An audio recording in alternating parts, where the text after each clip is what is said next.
Standing in the deepest spot of all is the Sea King's castle. The Sea King looked after his children alone, and his mother kept house for him. She was a wise woman and a very caring grandmother to the 6 little sea princesses. They were all lovely, but the youngest was the prettiest of them all. Her skin was soft and delicate, and her eyes were as blue as the sea. But, just like all the others, she had no feet, and her body ended in a fish's tail. She was a very curious and adventurous mermaid.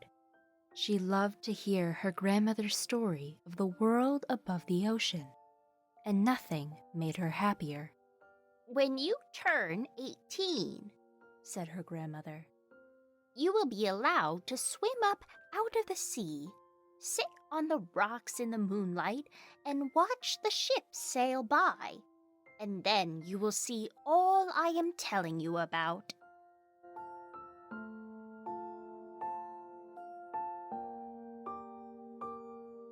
At last, the Little Mermaid reached her 18th year and made the journey to the surface. A large ship was anchored nearby, on which a party to celebrate a prince's 19th birthday was taking place. The Little Mermaid fell in love with the prince at first sight. Suddenly, the waves became as high as mountains, and the ship groaned and creaked. Soon, the waves broke over the ship, and water burst onto the deck. It was pitch black, and she couldn't see anything. She couldn't see the prince, so she swam to find him. She dived a few times before she found him. His eyes were closed, and his breathing was very weak. She held his head above the water and let the waves drift them to the shore. The Little Mermaid gently laid the prince down on the beach and sang to him as the waves washed up around him. She stayed with him until the sun came up, singing a pure and beautiful melody. When the bells began to ring in the great white building nearby, a number of girls came out onto the beach. The Little Mermaid quickly dove back into the water.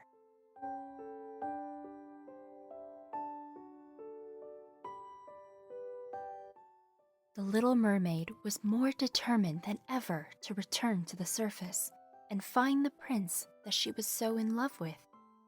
She went to the Sea Witch and asked if she could help. The Sea Witch agreed to help the Little Mermaid, but there was a hard bargain because she must become mute, and she would have to get the prince to kiss her before 3 days were up.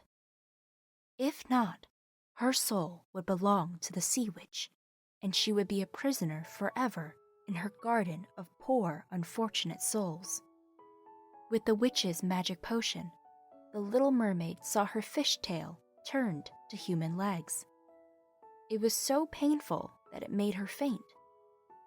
The prince found her on the steps near the sea. He asked, "Where are you from?" But she could not reply. The prince took her to his palace and looked after her. They became good friends and had a wonderful time together.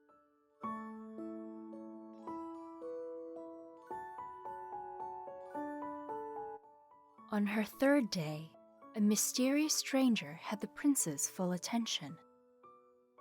There was a beautiful woman with long black hair. The Little Mermaid had no idea who it could be until the woman started to sing. It was her own voice coming out of that woman. The prince was smitten. He was sure he had finally found the mysterious woman who had saved him. He immediately asked the witch to marry him. The wedding was to be at sunset that very day. Just before sunset, the prince's ship sailed out to sea for a beautiful ocean wedding.